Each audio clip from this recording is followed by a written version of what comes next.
ግን ማለት ነው ቤተሰቦቼ እንደኔ ጓጉታችኋል። ምክንያቱም ሚስጥር የምትለው ነገር የእውነቴን ነው። እኔ በጣም ጓጉቶኛል። መቼም ነጽ ያደራሽን አብርሽ ልጅ አለው ብለሽ እንደማትይ ተስፋ አደርጋለሁ። ሚስጥር የሆነ ትልቅ በማላቸው ትልቅ ሚስጥር እንዳለ አድርጋ ነው የምትናገረው። እና ዛሬ ወደ ቡታጀራ ሌር ነው አብርሽ ቃሉን ሰጠኝ በመጨረሻም በእጅ አስገባሁት የሚል ቪዲዮ ነበር የሰራችው። እና እኔ ግን ከሁሉም ነገር ያጓጓኝ ማለት ነው አብርሽና ነፂ መሀል ያለው ሚስጥር መቼም ልጅ አይሆንም። ልጅ ነው ብዬ እኔ መቼም መገመትም ማሰብም አልፈልግም።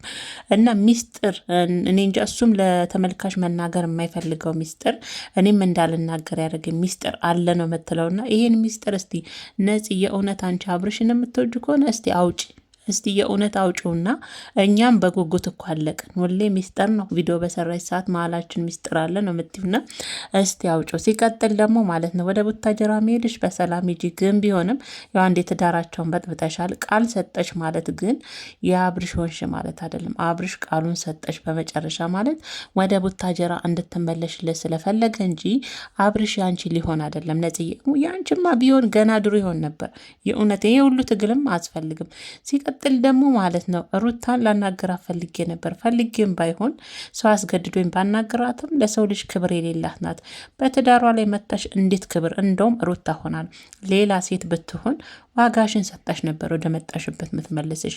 ሲቀጥል ደግሞ ወንድሜም እዛ ሆኖ እየተቆጣኝ ነው። አንዳንድ ኮሜንቶች ደግሞ በጣም ትገርሙኛላችሁ። ለሩታ አላችሁ ጥላቻ ጥግ ድረስ ማለት ነው።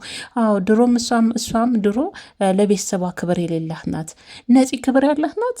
ነፂ ናት ክብር ያላት ወንስ? ሩታ እኮ ለቤተሰቧ ክብር ሳስብ ቀርታ አይደለም ለፍቅር የከፈለችው ዋጋ ደግሞ ማንሽም ብትሆኚ ሩታ የከፈለቻትን ዋጋ ለወደድሽው ትከፍያለሽ።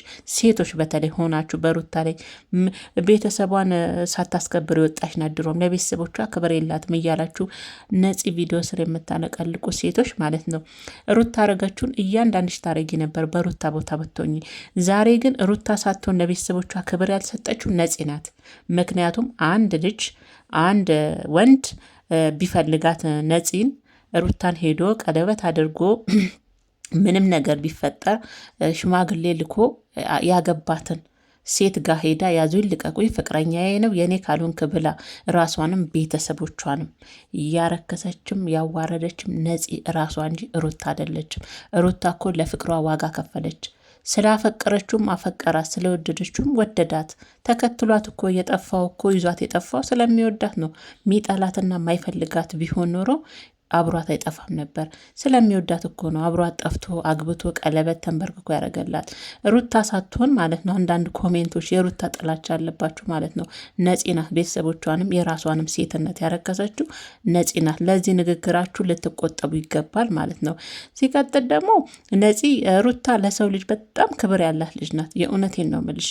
በጣም አብርሽ ነው ያስደፈራት እሷን። አንቺ ሳትሆኚ ሩታን ያስደፈረው አብርሽ ነው። እንደውም ገላገልሽን።